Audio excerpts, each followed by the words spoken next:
Hello everyone, आप सभी का चीज़ी कोड में स्वागत है। तो आज के इस वीडियो में हम लोग डैगर 2 की मल्टी बाइंडिंग वाले फीचर के बारे में बात करेंगे। देखेंगे कि ये है क्या, ये क्या प्रॉब्लम सॉल्व करता है हमारे लिए। तो एमवीवीएम पैटर्न के अंदर ये जो हमारे पास व्यू मॉडल्स होते हैं, तो उससे रिलेटेड एक प्रॉब्लम है हमारे पास। तो उसको प्रॉब्लम नहीं कह सकते, बेसिकली एक रीफैक्टर करने का तरीका है जिससे जो हमारा कोड है वो मेंटेनेबल होगा। तो देखते हैं डैगर कैसे मदद करेगा इस प्रॉब्लम को सॉल्व करने के लिए। तो सीधा कोड पर चलते हैं। तो लास्ट वीडियो में हमने ये व्यू मॉडल की एक क्लास क्रिएट करी थी और उसके अंदर ये रेपोजिटरी का ऑब्जेक्ट पास किया था। अब हम जानते हैं कि जब भी व्यू मॉडल के कंस्ट्रक्टर के अंदर कोई पैरामीटर्स होते हैं तो उसके लिए हमें एक फैक्ट्री डिफाइन करनी पड़ती है। तो हमने एक फैक्ट्री डिफाइन करी थी, मेन व्यू मॉडल फैक्ट्री। तो हमने क्या किया, ये जो पैरामीटर्स थे वो इस फैक्ट्री के अंदर लेते हैं और उस फैक्ट्री के थ्रू हम लोग ये ऑब्जेक्ट बना के देते हैं। तो व्यू मॉडल प्रोवाइडर जो होता है इस फैक्ट्री का यूज़ करता है इस ऑब्जेक्ट को क्रिएट करने के लिए। तो बेसिकली हम लोग यहाँ पे क्या कह रहे हैं व्यू मॉडल प्रोवाइडर से कि भैया हमें मेन व्यू मॉडल क्लास का ऑब्जेक्ट चाहिए, उसके लिए इस फैक्ट्री का यूज़ करना। तो ये जो फैक्ट्री है हमने इस तरीके से यहाँ पे इंजेक्ट करवाई थी। यहाँ पे आप देख सकते हैं हमने फील्ड इंजेक्शन का यूज़ किया था, क्योंकि ये जो फैक्ट्री है ये हमारे लिए डैगर क्रिएट कर रहा है, तो हमने इसको डायरेक्टली यहाँ पे इंजेक्ट करा लिया। तो बेसिकली यहाँ पे स्टेप्स क्या है कि अगर हमारे व्यू मॉडल को कोई भी पैरामीटर्स चाहिए तो उसके लिए हम लोग एक फैक्ट्री डिफाइन करते हैं। उस फैक्ट्री पे हमने यहाँ पे @inject का यूज़ किया है कि ये वाला जो ऑब्जेक्ट है हमारे लिए डैगर क्रिएट कर पाए, और उसको हमने यहाँ पे इंजेक्ट करवा लिया और इस फैक्ट्री का यूज़ करके हमारे को व्यू मॉडल का ऑब्जेक्ट मिल जाएगा। तो यहाँ तक तो बात ठीक थी, सब समझ में आ रहा है कि क्या क्या स्टेप्स हुए हैं। बट यहाँ पे पंगा ये आता है कि अब सपोज इस मेन व्यू मॉडल वाली क्लास के अंदर कुछ पैरामीटर्स में चेंजेस होते हैं। मतलब यहाँ पे मुझे एक एक्स्ट्रा पैरामीटर चाहिए तो हमारी फैक्ट्री में भी चेंज होगा। तो यहाँ पे मैं एक चेंज करके दिखाता हूँ। यहाँ पे मैं एक नई क्लास डिफाइन करता हूँ रैंडमाइज के नाम से। तो ये मैंने एक सिंपल क्लास डिफाइन की है रैंडमाइज के नाम से, और इसका हम लोग यहाँ पे पैरामीटर डिफाइन करेंगे। तो अब इस व्यू मॉडल को काम करने के लिए रैंडमाइज का भी ऑब्जेक्ट चाहिए।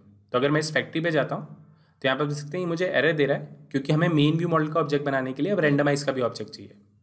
तो इस प्रॉब्लम को सॉल्व करने के लिए अभी तक हम लोग क्या कर रहे थे, इस फैक्ट्री के अंदर एक और पैरामीटर डिफाइन कर देते और उसको यहाँ पे पास कर देते। तो यहाँ पे मैं एक और पैरामीटर डिफाइन कर देता हूँ, प्राइवेट वैल रैंडमाइज, और इस तरीके से हम लोग यहाँ पे इसको पास कर देंगे तो हमारी प्रॉब्लम सॉल्व हो जाती। बट यहाँ पे आप देख सकते हैं एक मेंटेनेंस की प्रॉब्लम क्रिएट हो गई है। जैसे जैसे मेरे इस व्यू मॉडल में चेंजेस होंगे तो हमें इस फैक्ट्री में भी चेंज करना पड़ेगा। तो मैं चाहता हूँ कि ये चेंज मुझे बार बार ना करना पड़े।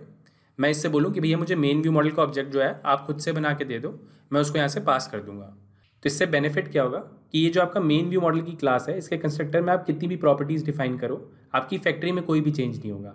आपकी फैक्ट्री को मेन व्यू मॉडल का ऑब्जेक्ट मिलेगा और यहाँ पे आप उसको डायरेक्टली पास कर दोगे। तो बेसिकली हम लोग क्या करेंगे, डैगर से बोलेंगे कि भैया हमें मेन व्यू मॉडल का जो ऑब्जेक्ट है वो आप बना के दे दो, हम लोग उसको यहाँ से पास कर देंगे। तो ये जो कंस्ट्रक्टर में प्रॉपर्टीज़ का चेंज होने वाला काम है उससे हम लोग बच जाएंगे, क्योंकि हमें यहाँ पे डायरेक्टली ऑब्जेक्ट मिल जाएगा। वो ऑब्जेक्ट हमारे लिए डैगर क्रिएट करेगा। तो यहाँ पे मैं चेंजेस करके दिखाता हूँ। तो यहाँ पे मैं अपनी मेन व्यू मॉडल वाली क्लास पे @inject कंस्ट्रक्टर का यूज़ करूँगा। ये वाला जो ऑब्जेक्ट है मैं चाहता हूँ कि हमारे लिए डैगर क्रिएट करे। तो इस तरीके से मैंने यहाँ पे @inject एनोटेशन का यूज़ कर लिया कि ये वाला जो ऑब्जेक्ट है हमारे लिए डैगर क्रिएट कर पाए। और यहाँ पे मैं डायरेक्टली क्या करूँगा, इन प्रॉपर्टीज़ को यहाँ से रिमूव कर दूँगा और यहाँ पे मैं एक्सपेक्ट करूँगा कि मुझे मेन व्यू मॉडल का ऑब्जेक्ट मिल जाएगा, और उसको मैं यहाँ से रिमूव कर पाऊँगा और डायरेक्टली इस ऑब्जेक्ट को हम लोग रिटर्न कर देंगे। तो यहाँ पे मुझे इसको एज ए प्रॉपर्टी डिफाइन करना होगा। तो इस तरीके से हमारा काम करेगा। तो एक बार दोबारा से रिपीट करता हूँ कि यहाँ पे क्या चेंजेस किए मैंने। तो मैंने डैगर से बोला कि भैया आप मेन व्यू मॉडल का ऑब्जेक्ट मेरे लिए क्रिएट कर देना। तो उसने कहा ठीक है। यहाँ पे आपने @inject का यूज़ किया है तो मेरे को मालूम है कि इसका ऑब्जेक्ट कैसे बनाना है। इसकी जो भी डिपेंडेंसीज़ हैं वो मैं क्रिएट कर दूंगा आपके लिए, बट मेक श्योर कर लेना कि जो डिपेंडेंसीज़ हैं मैं क्रिएट कर पाऊँ। तो डैगर ये बोल रहा है हमसे कि क्या मैं प्रोडक्ट रेपोजिटरी का ऑब्जेक्ट बना सकता हूँ। तो मैंने कहा हाँ, इस पर हमारे पास @inject का यूज़ हुआ है, तो आप रेपोजिटरी का ऑब्जेक्ट बना सकते हो। सिमिलरली हमारे पास यहाँ पे रैंडमाइज वाला पैरामीटर भी है। तो उसने कहा रैंडमाइज वाली क्लास के ऊपर @inject लगा हुआ है तो इसका भी ऑब्जेक्ट मैं बना सकता हूँ। तो डैगर ने बोला मैं मेन व्यू मॉडल का ऑब्जेक्ट बना पाऊंगा। तो हमने कहा ठीक है, आप मेन व्यू मॉडल का ऑब्जेक्ट बना सकते हो, तो हमारी इस फैक्ट्री के अंदर इस मेन व्यू मॉडल का ऑब्जेक्ट पास कर देना। तो जब भी हमारी फैक्ट्री का ऑब्जेक्ट क्रिएट होगा तो हमारे लिए डैगर जो है इस मेन व्यू मॉडल का ऑब्जेक्ट क्रिएट करेगा और उसको हम लोग यहाँ से डायरेक्टली पास कर देंगे। तो इससे लाइफ जो है थोड़ी सी ईजी होगी है, क्योंकि अब इसका ऑब्जेक्ट जो है हमें खुद से क्रिएट नहीं करना। इसके कंस्ट्रक्टर में कितने पैरामीटर्स पास हो रहे हैं हमें उससे मतलब नहीं है। डैगर हमें ये ऑब्जेक्ट प्रोवाइड करेगा, हम उसको यहाँ से डायरेक्टली रिटर्न करवा देंगे। तो इस तरीके से हमारी ये प्रॉब्लम सॉल्व हो जाएगी। तो आई होप आपको ये क्लियर हो रहा होगा कि किस तरीके से हमने ये प्रॉब्लम सॉल्व करी है। तो अगर इसे सिंपल शब्दों में बोलूँ, इस फैक्ट्री के अंदर जो ऑब्जेक्ट क्रिएशन का काम था वो भी हमने डैगर को डेलीगेट कर दिया है। तो जब भी इस फैक्ट्री से बोला जाएगा कि लाओ भैया ऑब्जेक्ट बना दो, तो ये फैक्ट्री क्या करेगी, डैगर से बोलेगी कि ला भैया तू मुझे ऑब्जेक्ट बना के दे दे, मैं उसको पास कर दूंगी। तो ये जो फैक्ट्री है ये डेलीगेट कर रही है डैगर को कि तू मेरे लिए ऑब्जेक्ट बना, मैं उसको आगे पास कर दूंगी। तो बेसिकली व्यू मॉडल प्रोवाइडर जो है वो इस फैक्ट्री से कहता है तू मुझे ऑब्जेक्ट बना के दे दे, तो ये फैक्ट्री खुद से ऑब्जेक्ट नहीं क्रिएट करेगी, ये डैगर से बोलेगी तू मुझे ऑब्जेक्ट बना के दे, मैं व्यू मॉडल प्रोवाइडर को पास करूँगी। तो इस तरीके से हमारी ये प्रॉब्लम सॉल्व हो रही है। तो आई होप आपको ये क्लियर हो रहा होगा। तो आगे बढ़ते हैं और दूसरी प्रॉब्लम के बारे में बात करते हैं। अब जनरली क्या होता है कि हमारे प्रोजेक्ट के अंदर एक से ज़्यादा व्यू मॉडल्स होते हैं, क्योंकि हमारे पास मल्टीपल एक्टिविटीज़ होती हैं और हर एक्टिविटी के लिए हम लोग एक व्यू मॉडल क्रिएट करते हैं, तो हमारे पास मल्टीपल व्यू मॉडल्स हो सकते हैं। तो मुझे हर व्यू मॉडल के लिए एक फैक्ट्री क्रिएट करनी होगी, तो वो मेरे लिए एक ओवरहेड है, क्योंकि मुझे हर बारी 2 क्लासेस बनानी पड़ेंगी, एक व्यू मॉडल की और उसके साथ साथ उसकी फैक्ट्री। तो मैं चाहता हूँ कि एक जनरलाइज फैक्ट्री हो जो सारे व्यू मॉडल्स के लिए काम कर जाए। तो देखते हैं वो सॉल्यूशन कैसे प्रोवाइड करेंगे। तो यहाँ पे मैं एक नया व्यू मॉडल क्रिएट करता हूँ और इसे नाम देते हैं मेन व्यू मॉडल 2, और इसको यहाँ पे मैं इनहेरिट करूँगा व्यू मॉडल से। अब सपोज इसके कंस्ट्रक्टर में हमें रैंडमाइज वाला ऑब्जेक्ट चाहिए, तो यहाँ पे मैं उसके लिए एक प्रॉपर्टी डिफाइन कर देता हूँ वैल रैंडमाइज, और इस ऑब्जेक्ट को यहाँ पे यूज़ भी कर लेते हैं। तो यहाँ पे मैं इनिट ब्लॉक डिफाइन करता हूँ और इसके अंदर एक मेथड है, इसको हम लोग यहाँ पे कॉल कर लेंगे।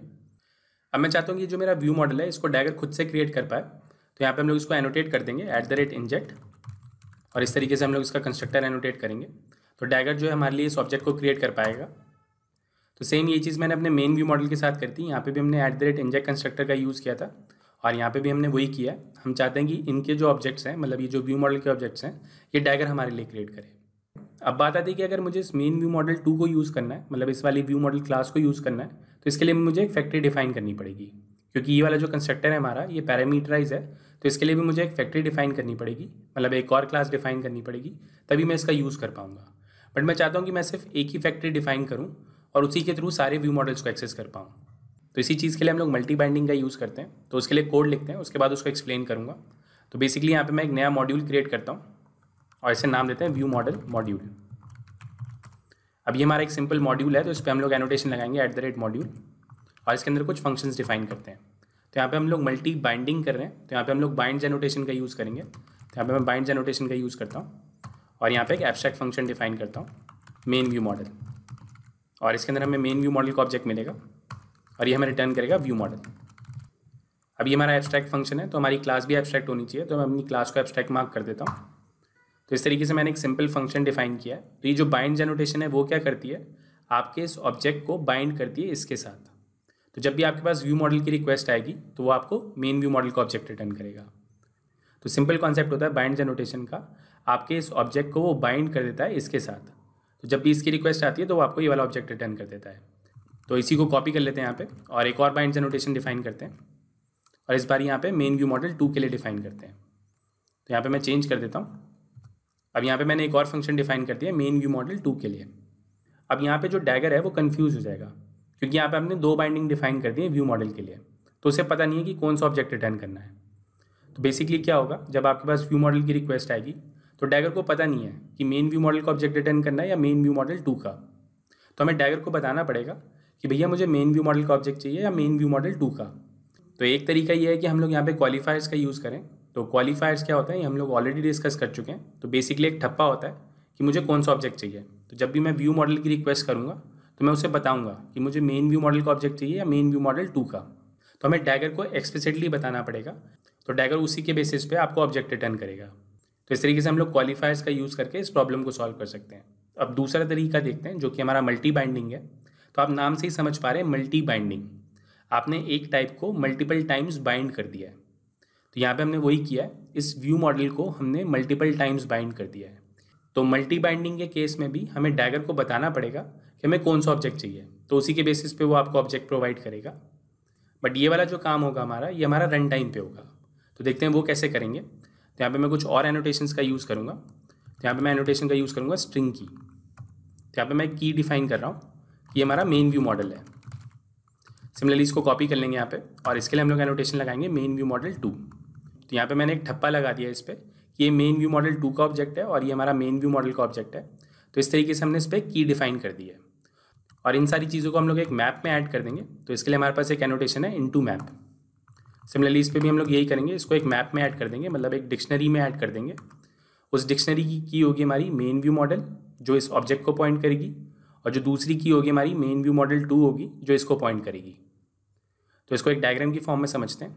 तो इस तरीके से हमारे पास एक मैप क्रिएट हो जाएगा। ये हमारी की होगी और ये उसकी वैल्यू होगी, तो हमने एक की डिफाइन करी है मेन व्यू मॉडल, तो उसके कॉरस्पॉन्डिंग हमारे पास एक ऑब्जेक्ट होगा जो कि इसकी वैल्यू होगी। सिमिलरली हमने दूसरी की डिफाइन करी है मेन व्यू मॉडल 2, तो इसके कॉरस्पॉन्डिंग हमारे पास एक और ऑब्जेक्ट होगा जो कि इसकी वैल्यू होगी।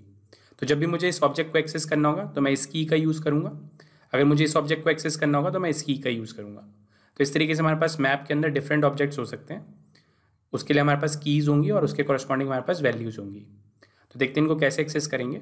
तो बेसिकली यहाँ पे हमने क्या किया है, की वैल्यू पेयर्स बनाया है। ये हमारी की है और ये इसका ऑब्जेक्ट है, ये हमारी दूसरी की है और ये हमारा इसका दूसरा ऑब्जेक्ट है। तो जब भी मुझे मेन व्यू मॉडल को एक्सेस करना होगा तो मैं ये की पास करूँगा, जब भी मुझे मेन व्यू मॉडल 2 का ऑब्जेक्ट एक्सेस करना होगा तो मैं ये वाली की पास करूँगा। तो देखते हैं इसको एक्सेस कैसे करेंगे। तो मैं इसकी एंट्री अपने कंपोनेंट पे कर देता हूँ, व्यू मॉडल मॉड्यूल, और इस मैप को एक्सेस करने के लिए यहाँ पे एक फंक्शन डिफाइन कर देते हैं, गेट मैप, और इस फंक्शन का जो रिटर्न टाइप होगा वो होगा हमारा मैप, और इसकी की जो होगी हमारी वो स्ट्रिंग टाइप की होगी, और इसकी जो वैल्यू होगी हमारी व्यू मॉडल होगी। तो इस तरीके से हम लोग इस मैप को एक्सेस करेंगे। तो इस मैप का टाइप कैसे निकाला है मैंने, तो इस मैप के अंदर जो हमारी की है वो स्ट्रिंग टाइप की है, और इसका जो ऑब्जेक्ट है हमारा वो हमारा व्यू मॉडल टाइप का है, मतलब इसकी जो वैल्यू है हमारी वो व्यू मॉडल की है। तो उसी के बेसिस पे यहाँ पे मैंने अपना टाइप डिफाइन किया अपने मैप का कि हमारी जो की है वो स्ट्रिंग है और जो उसकी वैल्यू है वो हमारा व्यू मॉडल का ऑब्जेक्ट है। तो इसको एक्सेस करते हैं अपनी मेन एक्टिविटी से। तो यहाँ पे एक वेरिएबल बनाते हैं वैल मैप इक्वल टू, और इसको एक्सेस करने के लिए हम लोग इस एप्लीकेशन कंपोनेंट का यूज़ करेंगे, और इसके अंदर ये हमारे पास मेथड है गेट मैप। तो इस तरीके से हमें ये मैप मिलेगा। तो एक बार इसको डीबग करते हैं। तो यहाँ पे आप देख सकते हैं हमारा ब्रेक पॉइंट हिट हो चुका है। तो अगर मैं इस मैप पे होवर करता हूँ तो यहाँ पे आप देख सकते हैं इस कलेक्शन के अंदर हमारे पास दो ऑब्जेक्ट्स हैं। ये हमारी की है मेन व्यू मॉडल जो कि पॉइंट करती है मेन व्यू मॉडल को, और ये हमारी दूसरी की है मेन व्यू मॉडल 2 जो कि स्ट्रिंग टाइप की है और उसका ऑब्जेक्ट जो है मेन व्यू मॉडल 2 है। तो इस तरीके से हम लोग डिफरेंट कीज़ का यूज़ करके इन ऑब्जेक्ट्स को एक्सेस कर सकते हैं। तो आई होप आपको ये सेंस बना रहा होगा कि मल्टी बाइंडिंग है क्या। तो हमने व्यू मॉडल वाली क्लास को मल्टीपल टाइम्स बाइंड कर दिया है। जब हमने उसे बाइंड किया तो हमने उसे बताया कि ये कीज़ है हमारी, इसके कॉरस्पॉन्डिंग आप इन ऑब्जेक्ट्स को स्टोर कर लो। कहाँ पे स्टोर कर लो, एक मैप के अंदर। तो वो हमने इस मॉड्यूल के थ्रू क्रिएट किया है। यहाँ पे हमने एक मैप डिफाइन किया है और ये कीज़ डिफाइन किए हैं। तो इसी को हम लोग मल्टी बाइंडिंग कहते हैं। तो बेसिकली हम लोग रन टाइम पे उसे बताएंगे कि हमें कौन सा ऑब्जेक्ट चाहिए, वो हम बताएंगे की के थ्रू। तो डैगर जो है इस मैप का यूज़ करके हमें वो ऑब्जेक्ट प्रोवाइड करेगा। तो इसको एक्सेस करके देखते हैं, ज़्यादा ईजी हो जाएगा। अब जिस तरीके से हमारे पास ये स्ट्रिंग की के लिए एक एनोटेशन है, तो हमारे पास एक और एनोटेशन होती है, तो उसका हम लोग यहाँ पे यूज़ करेंगे और उसका नाम है क्लास की। और स्ट्रिंग की जगह अब मुझे यहाँ पे क्लास नेम पास करना होगा। तो यहाँ पे मैं क्लास का नेम पास करूँगा main view model colon class. तो इस तरीके से हमारी एक की रेडी हो जाएगी। सिमिलरली इसको कॉपी कर लेते हैं यहाँ से और इसको यहाँ पे पेस्ट कर देते हैं, और यहाँ पे जो हमारी क्लास होगी वो होगी हमारी मेन व्यू मॉडल 2। तो इस बारी जो हमने की डिफाइन करी है वो हमारी क्लास के नाम के बेसिस पे डिफाइन करी है। तो ये हमारी क्लास की है जो कि ये बताती है कि अगर इस क्लास की रिक्वेस्ट आए तो ये वाला ऑब्जेक्ट रिटर्न करना, अगर इस क्लास की रिक्वेस्ट आए तो ये वाला ऑब्जेक्ट रिटर्न करना। तो इसको एक्सेस करते हैं। तो अपने कंपोनेंट के अंदर चलते हैं। अब यहाँ पे जो हमारा मैप है इसका डेटा टाइप चेंज हो चुका है, क्योंकि यहाँ पे हम लोग स्ट्रिंग वाली की यूज़ नहीं कर रहे हैं, यहाँ पे हम लोग क्लास यूज़ कर रहे हैं। तो यहाँ पे मैं इसका टाइप चेंज कर देता हूँ क्लास, और यहाँ पे मैं स्टार लगा दूंगा। तो इस तरीके से हमारा ये मैप जनरेट होगा कि हमारे पास एक क्लास वाली की होगी और उसके कॉरस्पॉन्डिंग हमारे पास व्यू मॉडल्स होंगे। तो वापस मेन एक्टिविटी पे चलते हैं और इसको डीबग करते हैं। तो अगेन हमारा ये ब्रेक पॉइंट हिट हो चुका है। तो अगर मैं इस मैप पे होवर करता हूँ तो यहाँ पे आप देख सकते हैं इस कलेक्शन के अंदर हमारे पास दो ऑब्जेक्ट्स हैं। तो ये हमारी की है जो कि हमारी क्लास का नाम है। तो यहाँ पे आप देख सकते हैं हमारी क्लास का नाम है मेन व्यू मॉडल और उसके कॉरस्पॉन्डिंग हमारे पास मेन व्यू मॉडल का ऑब्जेक्ट है। तो ये हमारा मेन व्यू मॉडल का ऑब्जेक्ट है। सिमिलरली दूसरे ऑब्जेक्ट पे जाते हैं। तो ये हमारी जो की है ये हमारी क्लास का नाम है मेन व्यू मॉडल 2, और इसके अंदर जो हमारा ऑब्जेक्ट पड़ा हुआ है वो हमारा है मेन व्यू मॉडल 2 का ऑब्जेक्ट। तो इस तरीके से हमें एक मैप मिल जाता है। तो देखते हैं इस मैप का यूज़ कैसे करेंगे। जो प्रॉब्लम सॉल्व करने निकले थे उसी प्रॉब्लम को सॉल्व करते हैं। तब हमारी रिक्वायरमेंट ये है कि हमें इस फैक्ट्री को जनरलाइज करना है कि अगर व्यू मॉडल 1 के लिए रिक्वेस्ट आती है तो व्यू मॉडल 1 रिटर्न कर दो, अगर व्यू मॉडल 2 की रिक्वेस्ट आई है तो व्यू मॉडल 2 का ऑब्जेक्ट रिटर्न कर दो। तो इस तरीके से हमें ये जनरलाइज करना है कि ये वाली जो हमारी फैक्ट्री है ये जनरलाइज हो जाए, जिस व्यू मॉडल के लिए रिक्वेस्ट आएगी उसका ऑब्जेक्ट रिटर्न कर देगी। तो यहाँ पे हम लोग वही मैप का यूज़ करेंगे। तो इस वाले पैरामीटर को मैं ऐसे रिमूव कर देता हूँ और यहाँ पे अपना मैप डिफाइन करते हैं। तो यहाँ पे मैं एक प्राइवेट फील्ड बनाता हूँ, प्राइवेट वैल मैप, और इसका जो टाइप होगा हमारा वो होगा हमारा मैप, और इसकी की जो होगी हमारी वो क्लास टाइप की होगी, और इसका जो वैल्यू होगी हमारी वो हमारा होगा व्यू मॉडल। और कॉटलिन के केस में हमें यहाँ पे एक एनोटेशन भी लगानी होगी। तो यहाँ पे मैं एक एनोटेशन लगाता हूँ JVM सप्रेस फाइल कार्ड्स। तो ये जेनरिक वाला खेल है उसके लिए हमें ये एनोटेशन लगानी होती है। तो इस तरीके से हम लोग अपना मैप डिफाइन करेंगे, तो इसको यूज़ करते हैं। अब ये जो हमारे पास मेथड है उसके अंदर ये जो हमारे पास मॉडल क्लास वाला पैरामीटर है ये हमें बताता है कि किस व्यू मॉडल के लिए रिक्वेस्ट आई है। तो अगर मैं अपनी मेन एक्टिविटी पे जाता हूँ तो यहाँ पे आप देख सकते हैं हम लोग उसका टाइप पास करते हैं कि हमें कौन से व्यू मॉडल का ऑब्जेक्ट चाहिए, मेन व्यू मॉडल का ऑब्जेक्ट चाहिए या मेन व्यू मॉडल 2 का। तो यहाँ पे हम लोग उसकी क्लास पास करते हैं। तो यही वाली क्लास हमारे इस पैरामीटर के अंदर आती है कि भैया आपको कौन सा ऑब्जेक्ट चाहिए। तो इसी क्लास वाले पैरामीटर का हम लोग यूज़ करेंगे। तो यहाँ पर मैं डायरेक्टली अपना मैप यूज़ करूँगा और इसके अंदर ये क्लास पास कर देंगे और इसको मैं यहाँ पे पास कर दूंगा एस टी। तो इस तरीके से हम लोग इसको जनरलाइज करते हैं। तो एक बार इसको रन करके देखते हैं, फिर इसको समराइज करेंगे। तो हमारी ऐप क्रैश हो चुकी है, तो देखते हैं इसके पीछे क्या रीज़न है। तो अपने लॉग कैट पे चलते हैं। तो यहाँ पे हमारे पास एरर आ रही है यूनिक कंस्ट्रेंट फेल्ड। तो बेसिकली यहाँ पे क्या हो रहा है कि हमने प्रोडक्ट आईडी को प्राइमरी की बनाया था, तो उसी के लिए हमारे पास एरर आ रही है। तो अपने डाओ पे चलते हैं। तो यहाँ पर मैं एक पैरामीटर ऐड कर देता हूँ ऑन कॉन्फ्लिक्ट और कॉन्फ्लिक्ट स्ट्रैटेजी डॉट रिप्लेस। तो बेसिकली हमने यहाँ पे क्या किया है कि जो हमारे पास एग्जिस्टिंग रिकॉर्ड्स होंगे जिनकी प्राइमरी की सेम है उसको वो रिप्लेस कर देगा। अभी हमारे पास यहाँ पे एरर आ रही है कि प्रोडक्ट आईडी जो है वो डुप्लीकेट हो रही है। अभी हमारी प्राइमरी की थी तो ये डुप्लीकेट नहीं होनी चाहिए, ये हमारे पास यूनिक ही रहनी चाहिए। तो यहाँ पर मैंने उसे बोल दिया कि जब भी हमारे पास सेम एंट्री आए तो उसको रिप्लेस कर देना, एरर थ्रो मत करना। तो एक बार इसको दोबारा रन करते हैं, देखते हैं हमारी सक्सेसफुली रन होती है कि नहीं। तो यहाँ पे आप देख सकते हैं हमारी ऐप जो वो सक्सेसफुली रन हो चुकी है। तो इस तरीके से हम लोग यहाँ पे मल्टी बाइंडिंग का यूज़ करते हैं। तो आई होप आपको ये क्लियर हुआ होगा। तो एक बार इसको समराइज़ करते हैं कि यहाँ पे मैंने किया क्या है। तो ये हमारी एक व्यू मॉडल की क्लास है, इसका ऑब्जेक्ट जो है वो डैगर क्रिएट कर सकता है क्योंकि यहाँ पे हमने @inject एनोटेशन का यूज़ किया है। सिमिलरली हमारे पास ये मेन व्यू मॉडल 2 की क्लास है, इसका भी ऑब्जेक्ट हमारे लिए डैगर क्रिएट कर सकता है क्योंकि यहाँ पे भी हमने @inject का यूज़ किया है। अब जनरली हम लोग क्या कर रहे थे, जितने भी हमारे व्यू मॉडल्स होते थे उसके कॉरस्पॉन्डिंग हम लोग एक व्यू मॉडल फैक्ट्री क्लास बनाते थे। मतलब जितने व्यू मॉडल्स उसके कॉरस्पॉन्डिंग हमारे पास व्यू मॉडल फैक्ट्री होती थी। बट मैं चाहता हूँ कि हमारी सिर्फ एक ही फैक्ट्री क्लास हो, उसको मैं बता दूँ कि मुझे मेन व्यू मॉडल का ऑब्जेक्ट चाहिए या मेन व्यू मॉडल 2 का, तो वो मुझे ऑब्जेक्ट बना के देगी, वो अपने आप हैंडल करेगी। तो हमने एक फैक्ट्री डिफाइन करी, मेन व्यू मॉडल फैक्ट्री। ये हमारी एक कॉमन फैक्ट्री है, जनरलाइज फैक्ट्री है। तो यहाँ पे हमें एक मैप मिला। मैप बेसिकली एक डिक्शनरी होता है जिसके अंदर आपके पास की वैल्यू पेयर्स होते हैं। तो जो हमारी की होगी वो हमारी क्लास का नाम होगा और उसकी जो वैल्यू होगी वो हमारा ऑब्जेक्ट होगा। तो ये हमने कैसे अचीव किया, ये हमने अचीव किया इस व्यू मॉडल मॉड्यूल से। तो इस व्यू मॉडल मॉड्यूल में हमने फंक्शंस डिफाइन किए हैं। यहाँ पे हमने मल्टीपल बाइंडिंग्स किए हैं। यहाँ पे हमने व्यू मॉडल को मल्टीपल टाइम्स बाइंड किया है।